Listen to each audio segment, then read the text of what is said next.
Announced at the Paris Motor Show 2024, the Mini John Cooper Works Electric and Mini John Cooper Works Aceman follow a rich heritage of previous John Cooper Works models and maintain the characteristics worthy of the JCW name, but on fully electric vehicles for the very first time.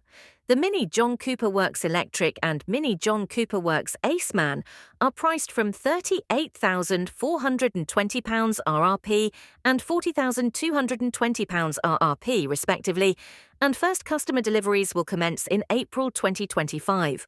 Both cars provide 340 Newton-meters of torque from their 54.2 kWh batteries and offer a maximum speed of 124 miles per hour.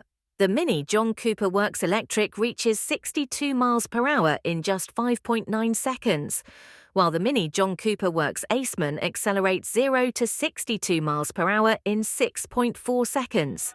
Thank you for watching, and please subscribe to the JCW Adventures channel for the latest Mini news and reviews.